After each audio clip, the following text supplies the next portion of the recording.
Assalamualaikum warahmatullahi wabarakatuh. Alhamdulillahirabbil alamin. Allahumma sholli ala Muhammad wa ala ali Sayyidina Muhammad.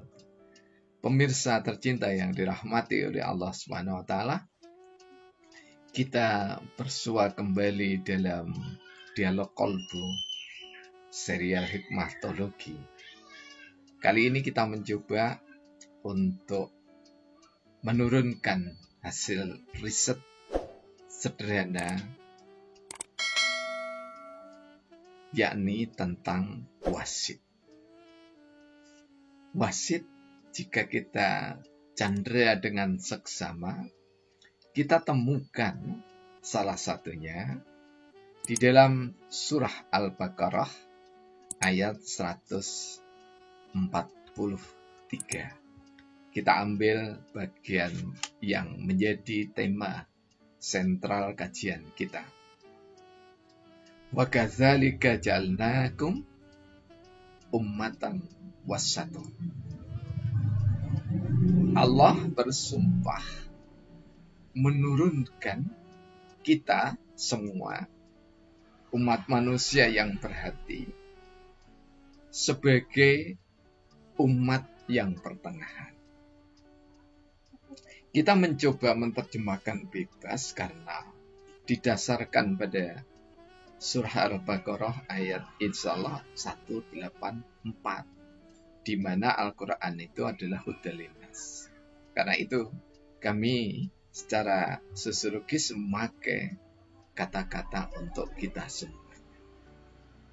Jadi sumpahnya Allah di sini adalah kita dihadirkan sebagai makhluk yang beriman, yang cerdas, memiliki ilmu pengetahuan untuk menjadi wasit. Siapa yang menjadi wasit? Seluruh anak bangsa manusia di dunia ini, termasuk tentu bangsa Indonesia. Nah, kali ini riset kami saya turunkan dengan album wasit pada Syair Sabdana ke 10.393 pada bagian pertama. Wasit. Umat Islam niscaya jadi wasit dalam kehidupan. Jalannya tidak terlalu ke kiri, ke kanan. Berjalan di tengah dalam setiap membuat keputusan. Pertengahan, menerapkan keadilan dan kebijaksanaan dalam berkebangsaan. Pertengahan itu tegas namun beragam dalam pertimbangan. Pertimbangan syariat yang juga memperhatikan budaya kebangsaan. Tidak berlebihan di dalam mensikapi berbagai keadaan. Syair ini kami tulis jam 4 sampai jam 4:04 pada tanggal 22 bulan 6 tahun 2020. Nah, mari kita baca berdasarkan nurani kita masing-masing. Umat Islam adalah umat yang berusaha di jalan keselamatan. Karena itu, saya tulis umat Islam niscaya jadi wasit dalam kehidupan. Jadi, dalam strata sosial manapun, umat Islam itu hendaknya jadi wasit.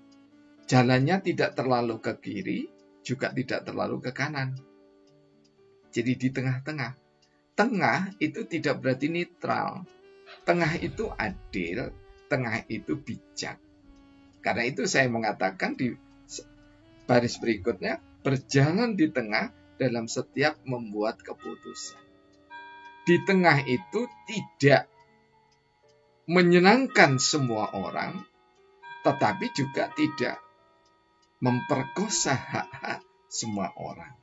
Pertengahan itu menerapkan keadilan dan kebijaksanaan dalam berkebangsaan. Jadi tidak mungkin kebijakan itu bisa memuaskan seluruh pihak. Pasti ada pihak-pihak yang harus berkorban. Pertengahan itu tegas namun beragam dalam pertimbangan. Jadi saya teringat dengan guru besar kami, yakni Profesor Dr. Andes Miftah Toha, MA dari UGM, bahwa beliau mengkritisi ketika zaman Pak Harto, agama itu, ketuhanan yang Maha Esa itu ditaruh paling atas. Mestinya adalah meliputi sila-sila dan kebijakan yang dibuat pemerintah, termasuk di dalamnya peraturan perundangan. Nah, sayangnya pada saat penerapan kebijakan dilupakan aspek agama. Demikian itu komentarnya Profesor Miftah Toha. Dan ini benar. Nah, karena itu kami mengatakan pertengahan itu tegas namun beragam dalam pertimbangan.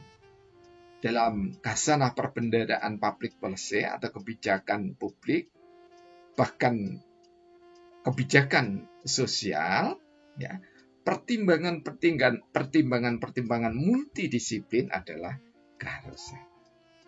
Termasuk di dalamnya pertimbangan syariat yang juga memperhatikan budaya kebangsaan. Jadi jangan sampai peraturan perundangan di Indonesia itu mensirnahkan khasanah budaya bangsa yang tidak bertentangan dengan agama dan Pancasila. Contoh, dan tidak semua harus setuju dengan pendapat saya, pakaian nasional, berkebaya, dan yang lainnya, termasuk pakaian-pakaian budaya suku bangsa di Indonesia ini, jangan sampai sirna. Karena busana itu adalah bagian dari budaya.